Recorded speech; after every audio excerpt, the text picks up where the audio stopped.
Hunter. This is the Family Showdown!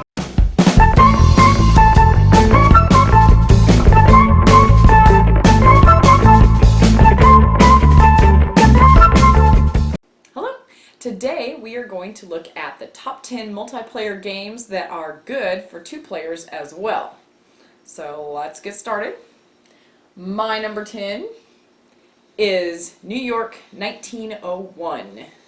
I really enjoyed this game because the two-player variant doesn't really change up how you strategize for the game, and the game is just really fun game to play. Yeah, all it really does for the two players, it shortens the board up, and you have this less space to play in, but otherwise the game plays the same. Yep. So that's my number 10. What's your number 10? My number 10 is Airlines Europe. Very good game. It's stock collection, route building game.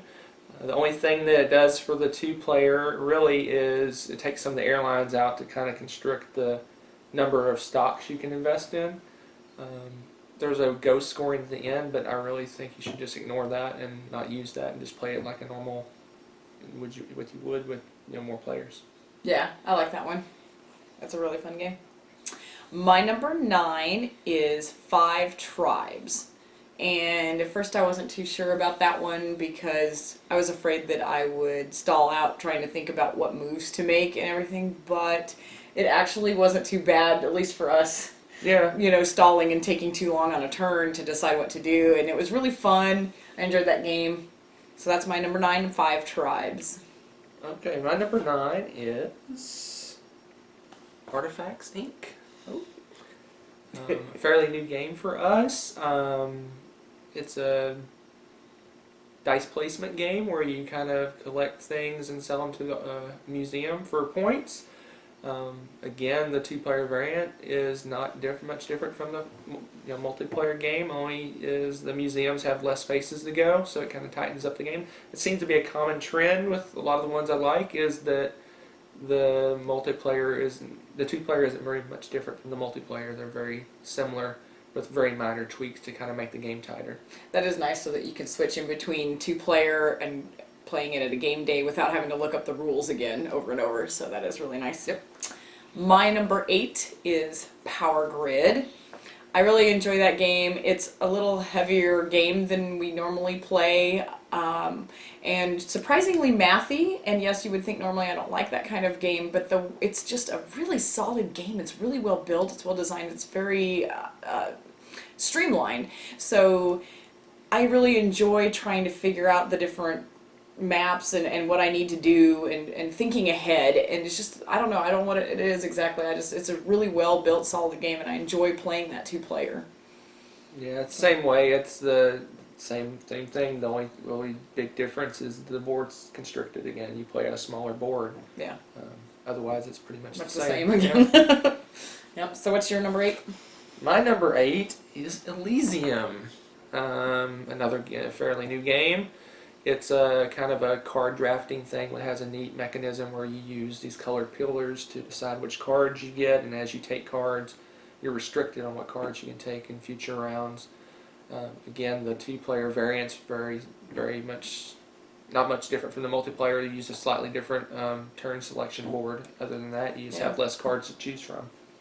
Yeah, I really like that one too because the two-player is really fun. I feel like you have more options and less likely to get cut off from the path you want to take to victory in that game. My number 7 is Alien Frontiers. That is a dice placement game, and sometimes I don't like those because I don't tend to roll very well, so I can kind of get hosed on that. But that one's really fun.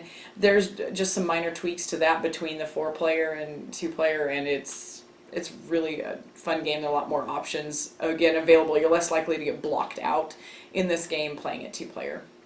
Yeah, the two-player variant is you just block out some places on the board, and other than that, it plays pretty much the same. You have a slightly different number of colonies you have to put out, but yeah, it's a really great two-player game. Yeah, I agree. Cool. What's your number 7? 7? We're up to 7s. We are. You have not yet have a crossover yet. I thought we would have a ton of these. But my number 7 is Pillars of the Earth. Ooh, that's a good one. It's a worker placement game, a little bit older game, out of print. It's hard to find, unfortunately, but it's a really great worker placement game. It's just kind of maybe a step up from Stone Age. A lot of different choices, different ways to win, different paths to victory. Just a really solid worker placement game. That is a really fun game. And I can't remember, honestly, I've played a 2-player so much, I can't really remember the difference between 2-player and 4-player, but I don't think there's much of a difference between the two. Yeah, that's one of the reasons I actually didn't put it on my list, because it's one of my favorite games to play, and I know I love playing it 2-player. I can't remember how much I liked it playing multiplayer, Right. so I went ahead and just played it safe and didn't even put it on my list. Yeah. But it is a really awesome game. It's one of my faves. All right. My number 6 is one we played recently, and it kind of refreshed it for me and just how much I really enjoy it, and it is Airlines Europe. Ah, crossover! Yay! And I really enjoy playing that game, both multiplayer and 2-player. It's just really fun. Again, it's a little more mathy than something I would normally be attuned to, but I really enjoy the way that game plays. And I'm not usually a stock fan, but again, it's just the way that game is set up and the components and everything make it a really fun, enjoyable game. I agree. Well, that's on my list, so I definitely agree. Can't argue. Nothing much to add. It's a really good game. It's kind of like almost like this. It's a stock game, but you really don't feel like it's a stock game. No. It's more like you have airlines, you try to build them up and make them more valuable, and indirectly you're playing a stock game. So Yeah, exactly. what number are we to? Number 6. Number 6 for me is Roll for the Galaxy. Great dice rolling. I love dice rolling, as you can see from my list. Just a great dice rolling game. You kind of roll your dice and you allocate them to different things you want to do on your turn, and it's kind of a hidden selection from the other player. And the really only difference between that and the multiplayer is that you randomize a third choice, but you have 3 different choices of things to do potentially. That's the only real major difference between the 2 games. Yeah, and I like the dice mitigation on that. There's a lot of different options to help you if you roll poorly. So if you're horrible at rolling dice like I am, that's a great game to go for. Yep. So my number 5 is Automania. Again, Wow. another Euro game. I seem to like those a lot. Yeah. And this one you get to build, design and build your cars, and then you go off and you can decide if you want to sell it at the American market or the European market. And I just really enjoyed how easy and smoothly the game goes. As soon as you finish your first turn, you are able to build a car right off the bat. So you don't have to spend that first turn trying to build up and decide, okay, do I want to do this or that? You actually get to do it. And that's probably one of my biggest pluses about that game.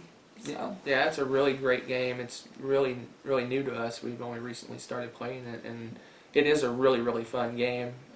It'd probably make my list. We played it a couple more times, but I kind of wanted to wait a little bit longer, but apparently it was good enough for you. It's surprisingly addictive. I want to keep playing it. Yeah. Every time we It's a finish, great it's like, game. I want to play it again. It's a great game. So, So we're on 5. number 5. My number 5 is The Voyages of Marco Polo. No surprise there. Again, another dice rolling game, dice placement game. A little heavier than some of the ones we mentioned already. So many different ways to win. You can travel. You can do contracts. There's various ways you can do things. Again, the variant really is you just block off some spaces, and that's the only difference in the game. So it's really exactly the same as the multiplayer, other than a couple of places are blocked. Yeah, the only thing that's weird for me why it wasn't really on my list is I get frustrated because I feel like I should be able to travel and do things because it's about the voyages of Marco Polo, and it is so expensive to travel in that Right. game. And so a lot of times I'll give up the traveling and just go and try to fill out the contracts and stuff instead, and it actually works better sometimes. But Yeah, the game seems short. That's the only, I'd say, negative Yeah. for me. It seems like Yeah. right when you get going and things are cranked up and your engine's going well, game's over. the game's over. But I think they do that so that it doesn't drag on for hours and hours. No, it makes But- perfect sense, but I want to finish it. But I mean, Doesn't feel good. any good game, worker placement type game, you have that angst of I want to do more, I want to Yeah. do more, I want to do more, and that's the tension in the game. So Yeah. anyway, Marco Polo, my number 5. That's a good one. All right, my number 4 is a crossover. Big surprise. Artifacts Inc. Wow. Ever since we started playing that, I've just really liked this game, and I do like it both with the 4-player and the 2-player. It's another one of those games where, again, with 4 players, which is part of the strategy, of course, is you're going to probably get blocked out of things, especially if you roll horribly.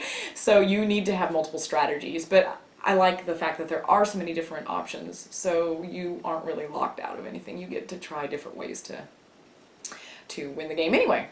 Yep. So. Yeah, it's a great. It's on my list. It's a great game. And it's highly portable. I like that too. It's a small box, but then it spreads out all over the table. Yeah. It's really a big game in a small box. Very good. Yeah. What's your 4? 4. My number 4 is The Castles of Mad King Ludwig. Love that game.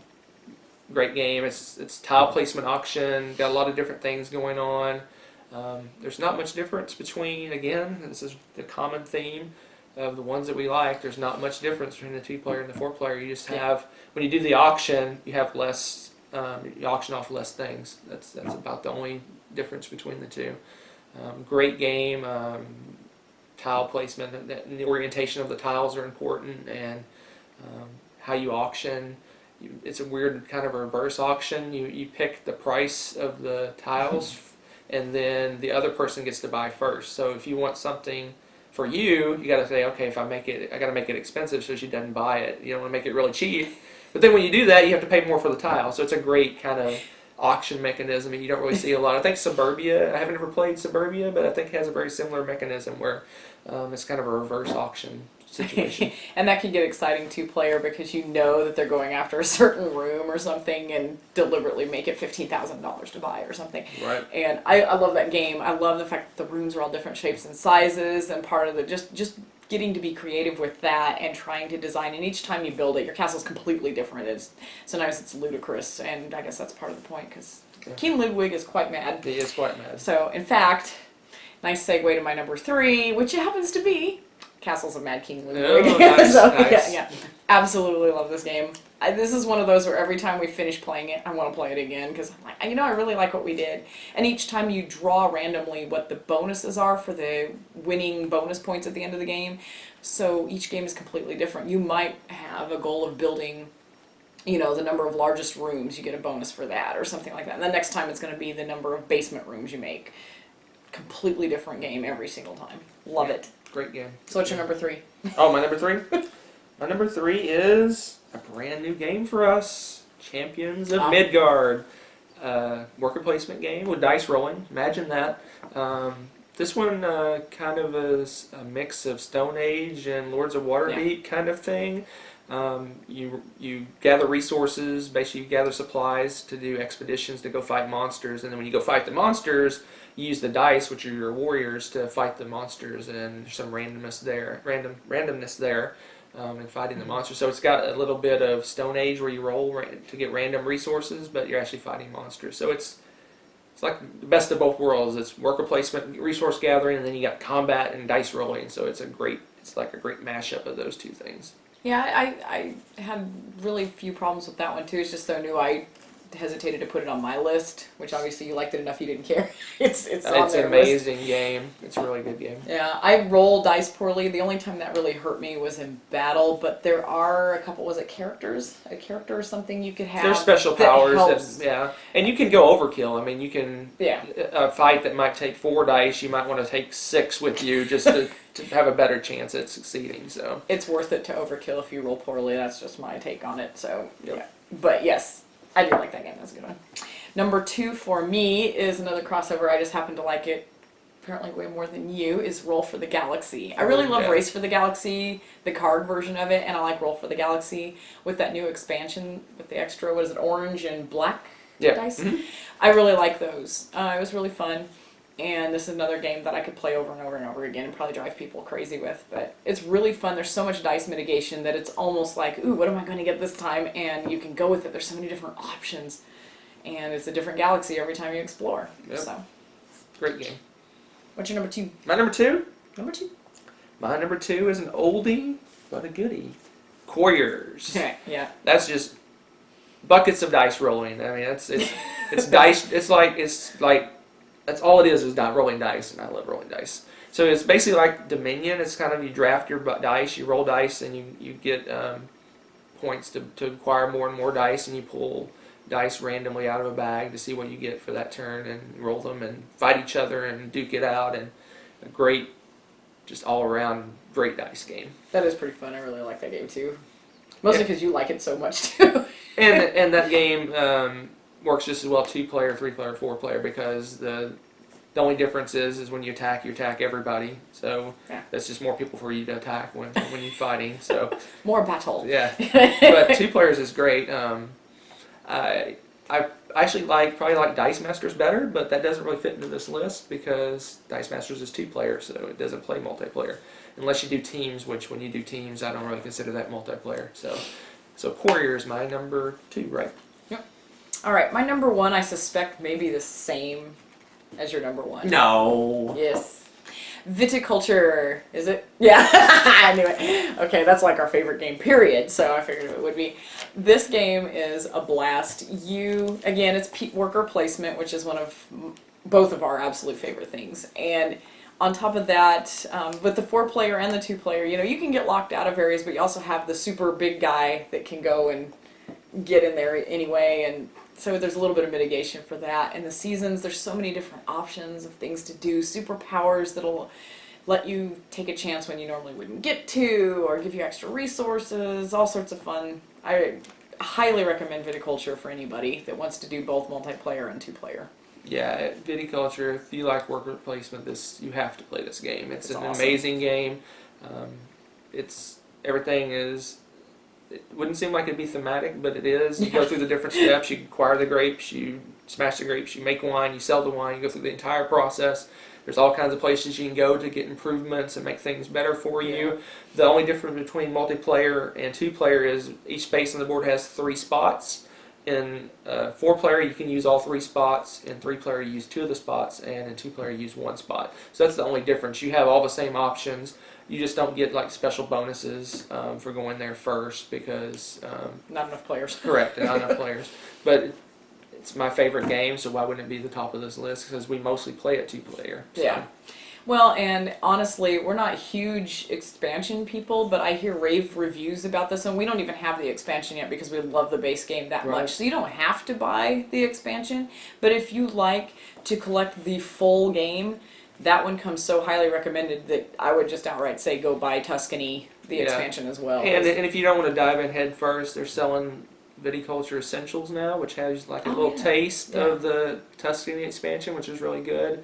They also sell the cool metal coins separately, which you can buy those online, which kind of beef up the game. But we play base game, amazing. I mean, eventually I think we'll probably give in and get the expansion just to try it out. But the base game is so amazing, I don't feel like I need to go any further at this point. Is there any final thoughts? No, I mean, I think that honestly, there's nothing I would say, oh, boo, on your list or anything. Right. Same with mine. So give it a shot if you haven't played any of these games and find them interesting. They're great multiplayer. They're great 2-player. Check them out.